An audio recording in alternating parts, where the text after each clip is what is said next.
Bom dia, segundo ano. Espero que vocês estejam bem. Vamos dar continuidade à nossa aula sobre luz e cores. Só que hoje nós vamos fazer um aprofundamento e eu vou falar de algumas questões que são pegadinhas, como vocês dizem, em vestibulares, tá bom? Nós vamos falar explicitamente desse mocinho aqui que se chama decomposição de cores. Alguns alunos que têm boa memória aí vai ver que já tiveram essa aula de forma superficial lá no fundamental. Aí na página 14 para vocês têm a luz branca entrando por um prisma. Normalmente esse prisma aqui é de vidro ou de cristal. E dentro acontece a refração da luz, ou seja, o desvio dessa luz. E aí a separação, existe a separação das 7 cores visíveis. Aqui está a primeira pegadinha. Não são só essas 7 cores, né? Não são só essas luzes, essas frequências que existem. Existem acima do vermelho, que é chamado de infravermelho, inclusive está no texto que você possa fazer uma leitura mais devagar, mais consistente aqui, ele vai falar. E abaixo do violeta existe o ultravioleta. Só que essas luzes são invisíveis aos nossos olhos, tá? Essa ultravioleta é aquela que traz o câncer para a nossa pele se a gente ficar exposto há muito tempo no sol em horários que não são adequados, né? Como somos jovens e não temos essa percepção porque não é imediata as consequências, a gente acha que pode ficar lá na praia o dia inteiro torrando lá 2, 3, 4, 5 horas ou 2, 3, 4, 5 dias lá. Não pode, não pode porque o UVA, o UVB, eles são extremamente prejudiciais à pele. Eles envelhecem a pele, eles destroem a célula da pele e podem criar algum tipo de mutação, que é o melanoma, o carcinoma, que o sol pode causar um dos cânceres mais comuns aqui no Brasil. E ele é silencioso e se você não considerar ele, a detecção dele no primeiro momento, no início, é muito perigoso e pode matar sim. O infravermelho, acima do vermelho, é aquilo que traz o calor para a Terra, tá? Então nós estamos falando da luz branca de uma estrela chamada Sol, né? Para quem me acompanha desde o primeiro ano, não podemos esquecer que o Sol emite luz branca. Ele em si é avermelhado, ele fica laranja, ele fica não sei de que cor, por causa da atmosfera terrestre. Mas o Sol mesmo, ele é avermelhado. Só que toda estrela emite luz branca porque é a mistura de todas as luzes e frequências de cores, tá bom? Bom, professor, mas o que o senhor quer se aprofundar conosco? Isso é apenas informações que eu já tenho do fundamental. Então vamos para o aprofundamento. O aprofundamento está aqui, ó. Como a cor vermelha, ela é a primeira na parte superior do arco-íris e o violeta é a parte inferior, é a última cor aqui, nós temos a percepção de que essas cores estão aqui dessa forma porque a frequência ela vai diminuindo. Não é, é ao contrário. O vermelho, ele tem a frequência menor. Vamos ver na tabela? Tá aqui, ó. Lembra que toda essa coluna aqui, ó, aqui estão os nomes das cores, mas aqui, ó, todos esses números aqui, uma faixa de 6,7 a 5,5 está multiplicado por 10 a 14. Hertz é a unidade de medida da frequência, tá? Hertz foi um físico que estudou muito isso. Então você pode observar que aqui na tabela ele faz uma inversão. Ele coloca violeta em cima e coloca vermelho por último, para dar a noção correta da frequência. A frequência diminui do violeta para o vermelho. Ou seja, aqui na sua página 14, a frequência aumenta de cima para baixo, ou seja, vem do vermelho para o violeta. Então não esqueça isso. Essa é a primeira pegadinha, tá? Que a gente tem que falar. Essa percepção que a gente acha que o vermelho está lá em cima, a gente acha que é a maior frequência. Não, ele é o menor em sua frequência. Outra pegadinha é falar sobre frequências invisíveis. Por exemplo, nós temos um micro-ondas aparelho dentro de casa, correto? Só que micro-ondas é um aparelho que você tem que tomar cuidado com ele. Por isso que ele tem uma porta de vedação. Não é só para proteger do alimento explodir ou respingar em você. Não é isso não. Aquela porta é para impedir que aquelas ondas eletromagnéticas saiam para fora e para que não afetem animais, pessoas, etc. E essas micro-ondas são ondas eletromagnéticas que são invisíveis aos olhos. Por exemplo, se nós estivéssemos em sala de aula, normalmente eu pergunto para vocês assim: como é que eu provo que existe milhões de vozes passando entre nós? Ali em sala de aula, eu aponto uma carteira vazia e falo assim: por favor, prove que existe milhões de vozes passando ali dentro da sala de aula e peço silêncio absoluto. Aí, normalmente, um aluno fica olhando para o outro. Como é que eu vou provar que existe milhões? Será que é espírito, é alma, é fantasma? Não. É só você pegar um rádio com ondas curtas, que são rádios que são raramente usados pelos jovens hoje. Geralmente seus avós têm em casa um rádio de ondas curtas e colocar em cima da mesa e começar a sintonizar as frequências. Professor, por que nós não ouvimos? Porque o nosso ouvido não é aparelho adequado para ouvir as frequências de rádio que são altíssimas, mas muito altas. São megahertz, são milhões de hertz, tá? São kilohertz, são acima do que a gente ouve, que são 20 mil hertz. Então, os rádios, os celulares, eles são aparelhos que detectam frequências que o nosso ouvido não ouve. Então é por isso que eles são chamados de aparelhos que captam ondas eletromagnéticas. Então você tem outras coisas que são ondas eletromagnéticas que não são visíveis. Sabe onde você pode ter essa percepção clara do que é visível ou não?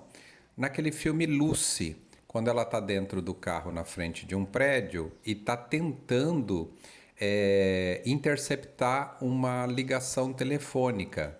E aí aparece, né, com o uso absurdo do cérebro dela, que ela já está usando 100% do cérebro dela, aparece as ondas eletromagnéticas de todas as ligações daquela região. E aí ela vai separando com o dedo até puxar aquela ligação que ela quer. Ou seja, ali mostra para você que ao assistir essa aula hoje, no independente que você acha que está em silêncio aí a sua sala, o seu quarto, isso não é verdade, né? É um silêncio relativo. Se você ligar um rádio aí dentro do seu quarto, da sua sala, você vai ver que existem milhares de vozes passando dentro do teu quarto. O problema é que a gente não detecta, nosso ouvido não é um aparelho criado pela natureza para fazer isso, tá bom? Essa é a segunda pegadinha. A terceira pegadinha, e que é mais importante para vocês, é como eu calculo essa frequência. Nós já falamos isso numa outra determinada aula, mas eu vou retomar isso com vocês, tá? O princípio da ondulatória é a velocidade, tá? A velocidade da onda é igual à frequência da onda, é óbvio, vezes o comprimento da onda, tá? O comprimento da onda. Eu já vou colocar aqui na sequência a simbologia. V, F e este símbolo aqui, que é o comprimento da onda. Agora vamos olhar para a tabela, tá?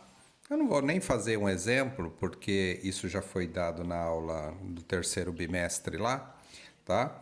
E é só você olhar. Se você pegar a sua calculadora de celular, você vai ver que se você pegar esse primeiro número aqui, ó, eu vou montar aqui, você pode fazer aí, tá? Ó, vamos pegar a cor violeta e vamos pegar a frequência. Lembra que isso aqui é uma faixa de frequência, tá bom? Entre 6,7 e 7,5. Se eu pegar 7,5, tá? Frequência, 7,5 vezes 10 a 14. Lembra que todos esses números são multiplicados por 10 a 14, tá? É frequência muito alta. É um número enorme, seguido de 14 zeros aqui, tá? E o comprimento de onda aqui, ó, 450, lembra que esse limite é linkado com esse limite.Esse limite inferior é link com esse limite inferior. Então, esse 7,5 você tem que pegar o comprimento de onda de 450. Se você fizer este cálculo aqui, você vai observar que você chega perto da velocidade da luz. Lembra que a onda eletromagnética que vem do Sol é luz, tá? E você vai chegar perto de um número assim, tá? Ou seja, 300 milhões de metros por segundo. É muita velocidade, né? Ou seja, são 300 mil quilômetros por segundo. Ou seja, a cada estalar de dedo seu, de 1 em 1 segundo, é como se a luz, se pudesse fazer curva, que ela não faz curva, é girar 7 vezes em volta da Terra por segundo. Então, o aluno ele começa a perceber que se eu estou falando de luz, eu estou falando da velocidade da luz. Então, ao longo de um século praticamente de física moderna, nós chegamos a esses valores de frequência de cor, tá? E essa frequência de cor, ela é muito importante para você entender que a luz branca é a mistura de todas as luzes e cores, tá? Mas não pode confundir com pigmentação, porque se você juntar toda a pigmentação que você tem na tua casa e as cores, ela vai ficando escura. Se você juntar todas as pigmentações, você vai obter o preto. Não confundir luz com pigmentação. Lembra que luz, na maior parte do seu comportamento, não é matéria, mas tinta é matéria. Tinta você pega, tinta tem massa. Você levanta uma lata de tinta, você vê que tem massa. Nós estamos falando de luz, tá? Então, não confundir essas duas coisas. Essa seria a quarta pegadinha que eu ia falar para vocês. Não confundir mistura de luz e mistura de tinta, de pigmentação. Tá bom? Bom, o que eu quero que vocês façam para mim, tá? Eu quero que vocês façam isto aqui, me mandem, tá? E tomem bastante cuidado para não copiar da internet. Tenta entender, porque aluno no nível que vocês estão, geralmente não trazem palavras técnicas, não põe a fórmula, não põe nada não, tá? Aqui, ó, eu vou ler as questões que eu quero que vocês respondam no caderno, tá? Tenta entender o que está sendo dito para que vocês possam entender que o ano que vem tem Enem, né?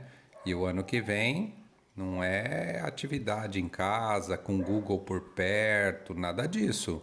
Vocês têm que guardar conhecimento para o futuro, a hora que vocês forem cobrados efetivamente em Enem, vestibular, simulados, etc. Qual é a diferença entre uma luz monocromática e uma luz policromática? Tá? Você vai ver que existe centenas de explicações no Google. Pega aquela que você entender melhor e passa para o caderno. Não precisa copiar a questão, só põe a página 16 e a resposta da questão 1, da questão 2, da questão 3 e a questão 4.